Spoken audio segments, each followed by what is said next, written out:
তুফান আসছে, সাবধান হন। রায়হান রফি অন্তত শাকিব খানকে যেভাবে প্রেজেন্ট করেছে, এই 1 মিনিট 28 সেকেন্ডের টিজারটা দেখে তুফান সিনেমাতে যা আমার মনে হলো, তাতে আজ পর্যন্ত কিন্তু কোনো পরিচালক অন্তত শাকিব খানকে এইভাবে স্ক্রিন প্রেজেন্ট দেয়নি। যেরকম তার লুকস, যেরকম তার অ্যাটিটিউড বা অ্যাক্টিংও যেরকম টিজারটা দেখে যতটুকু মনে আছে, সেটা কিন্তু শাকিব খানের পূর্ববর্তী সমস্ত সিনেমার থেকে সম্পূর্ণ আলাদা হতে চলেছে এবং নো ডাউট নেক্সট লেভেল হতে চলেছে। যেরকম শাকিব খানকে ভয়াবহ লাগছে, এর পাশাপাশি চঞ্চল চৌধুরীকেও সে যেভাবে মানে প্রেজেন্ট করছে এই রায়হান রফি, দুটো কিন্তু যখন টাসেল হবে না স্ক্রিনে, দুর্দান্ত লাগবে। কারণ শাকিব খান এখানে প্রচন্ড উগ্র বোঝাই যাচ্ছে, সেখানে চঞ্চল চৌধুরী একদম শান্ত মাথায় যখন বলছে চঞ্চল চৌধুরী যে তুফান বড্ড ভয় পাইছি, তারপরেই দেখবেন সিনটা শাকিব খান কিরকম ভাবে বাট্টয়ে বসে আছে, চারিপাশে আগুন জ্বলছে, আর শাকিব খান কিরকম ভাবে ভয় পাচ্ছে, যে চেঁচানোটা, মানে এইরকম কিন্তু আগে কিন্তু শাকিব খানকে কখনো দেখা যায়নি। মানে এইরকম টাইপের ডেপথ অ্যাক্টিং কিন্তু যথেষ্ট ইন্টেন্স করছে নো ডাউট শাকিব খান।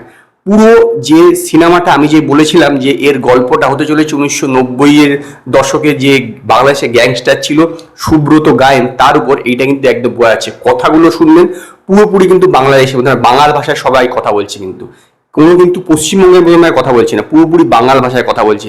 এটা আলফাই, চরকি এবং এসবিএফ জয়েন্ট প্রোডাকশন। তো শায়েক ভাই বাংলাদেশ এবং ইন্ডিয়া দুটো জায়গাতেই একই সঙ্গে বেরোবে, সম্ভবত 21শে জুন এর রিলিজ ডেট, যদিও এখানে দেয়া হয়নি। আমার ধারণা 21শে জুন এর রিলিজ ডেট হতে চলেছে, কারণ 14 তারিখে তো অথই বেরোচ্ছে এসবিএফ এ, তো সেই সময় তো রিলিজ করবেন, 21শে জুন এটা রিলিজ করে বাংলাদেশ এবং পশ্চিমবঙ্গে। নো ডাউট যে টিজারটা দেখে যা মনে হলো তাতে কিন্তু হিট হবে। আমার কয়েকটা সিন বেশ ভালো লেগেছে, ওই যে বাথটবে যে সিনটা রয়েছে সেইটা, এছাড়া শাকিব খান যে গাঁদা ফুলগুলো ছিঁড়ে ফেলছে ওই সিনটা কিন্তু বেশ ভালো। তবে হ্যাঁ, কিছু কিছু সিন দেখে কিন্তু কিছু কিছু সিনেমার কথাও মনে পড়ে গেছে, যেমন যেই মেশিন গানটা যে চালাচ্ছে সেই সিনটা দেখে কিন্তু এনিম্যালের কথা কিন্তু মনে পড়লো নো ডাউট। তারপরে যেরকম এসেতে পুষ্পাতে এরকম করেছিল, ও এখানে এরকম করছে, এরকম স্টাইলটা নিচ্ছে। এছাড়া শাকিব খান যখন গাড়ির থেকে গাড়িটা খুলে গাড়িটা যেভাবে নিচ্ছে, যেভাবে তার ক্যামেরা টেক নেওয়া হয়েছে, যেরকম ড্রেস আপ, যাবতীয় যেভাবে অ্যাঙ্গেল, আমার কিন্তু once upon A time in Mumbai, যেতে অজয় দেবগান, তারপরে হচ্ছে প্রাচী দেশাই এবং ইমরান হাশমি যে সিনেমাটা ছিল, সেই সিনেমাটা কিন্তু সিনটা দেখবেন যেখানে অজয় দেবগানের ফার্স্ট এন্ট্রি দেখানো হচ্ছে, সেই সিনটার সঙ্গে কিন্তু অনেকটা কিন্তু ম্যাচ আছে। এটা 90 দশকে। তো আমি বললাম এই তিনটে দৃশ্য কিন্তু আমার মাথায় এলো যে এই তিনটের সঙ্গে ওই তিনটে জায়গার অনেকটা ম্যাচ খাচ্ছে। ওভারঅল কিন্তু খুব ভালো হয়েছে, টিজারটা খুব ভালো হয়েছে। যেরকম ব্লাস্ট দেখাচ্ছে, কালার গ্রেডিং এবং সবচেয়ে বড় কথা যে বিজিএমটা ইউজ করা হয়েছে একদম ভালো, একদম দুর্দান্ত হয়েছে, মানে পুরোপুরি টাইমিং। এবং চঞ্চল চৌধুরী যেই কথাটা বলছে তারপরেই শাকিব খানকে দেখাচ্ছে যেভাবে, এখানে মিনি চক্রবর্তী এখনো প্রেজেন্ট করা হয়নি, ঠিক আছে দরকার নেই, যেটুকুনি দেখিয়েছে এক কথায় চলে যাওয়ার মতো। মানে তুফান সত্যি আসছে, বা সাবধান হয়ে যান।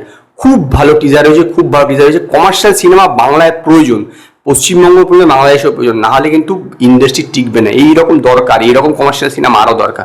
খুব ভালো হয়েছে আমার মতে।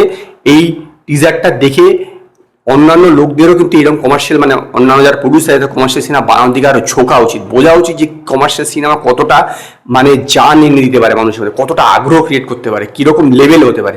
ওভারঅল টিজারটা আমার খুবই ভালো লেগেছে এবং এই কারণে আমি টিজারটাকে 5-এর মধ্যে 4টে স্টার দেবো। যদি আপনারা তুফান সিনেমার টিজারটা দেখে থাকেন তো আপনারা আমায় কমেন্টে জানান আপনাদের এই টিজারটা কিরকম লাগলো।